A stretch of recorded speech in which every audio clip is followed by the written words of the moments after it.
Hello and welcome to Ask the Gov. Let's begin.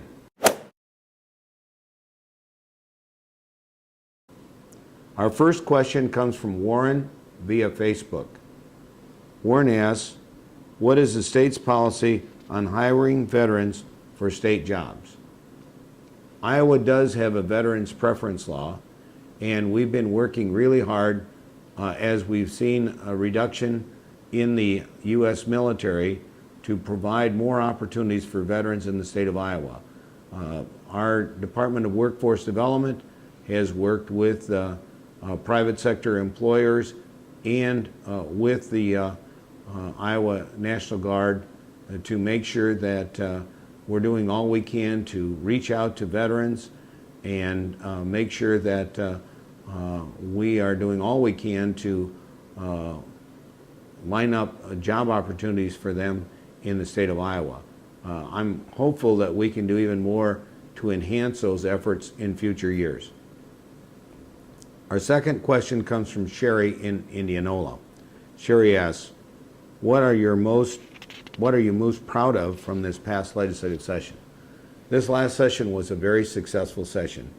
We had a very focused agenda that was focused on three major priorities: reducing property taxes on a permanent basis for all classes of property, and reforming the education system to improve student achievement, and making progress on our goal to be the healthiest state in the nation. And we saw major legislation approved in all three areas. In the area of property tax relief, we are going to see a 10% reduction in commercial and industrial property taxes over the next 2 years, and small business will see an even greater reduction. In addition to that, we provide income tax relief for low-income Iowans and all Iowans, actually, in the compromise bill that was approved that provides the biggest tax relief in Iowa's history.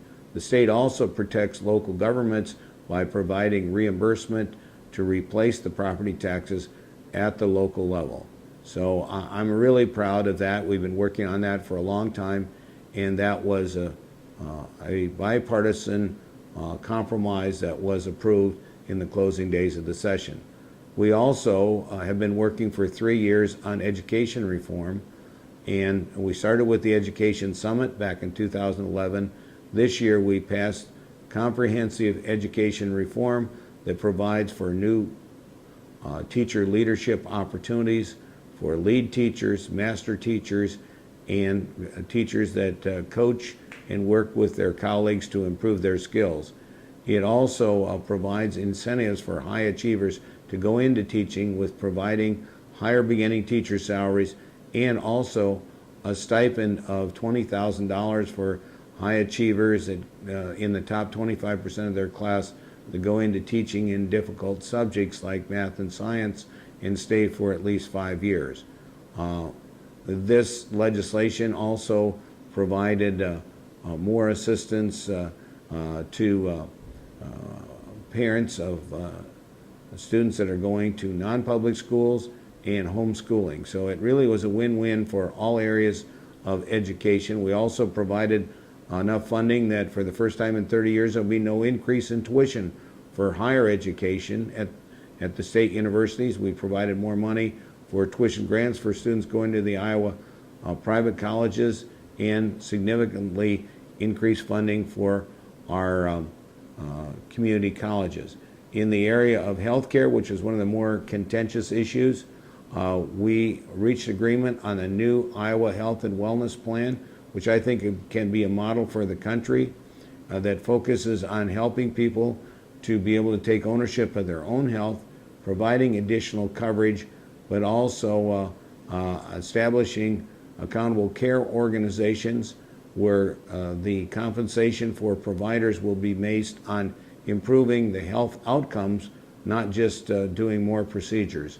So I think this is a very significant step forward in these three issues of property tax relief, education reform, and also our goal of becoming the healthiest state in the nation. And we did also provide $2 million more for medical residencies and $2 million to help with loan repayments for doctors that practice, that after completing their residencies stay and practice medicine in underserved areas in the state of Iowa. So in my opinion, this was the most successful session that we've ever had during the time that I've been governor.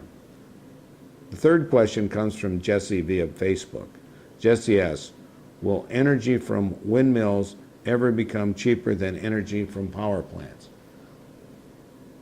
We're seeing the technology improve with the larger windmills and with the better design. They're able to produce electricity at less cost. One of the reasons why the power plants are cheaper right now is because of fracking. They've discovered more natural gas in the United States, and the cost of natural gas has gone down. So these natural gas power plants right now are a little cheaper, but in the long run, it's projected that natural gas prices will go up, and it looks like the cost of producing energy by wind will continue to go down. One of the challenges for wind is that the wind doesn't blow all the time, so you can't rely solely on wind energy as your source of power. There needs to also be other sources like coal and nuclear and natural gas to make sure you have a portfolio that provides for the base generation needs, as well as Iowa is being recognized as a real leader in wind energy, and we're proud of that, but we also need to recognize we need to have a broad-based portfolio.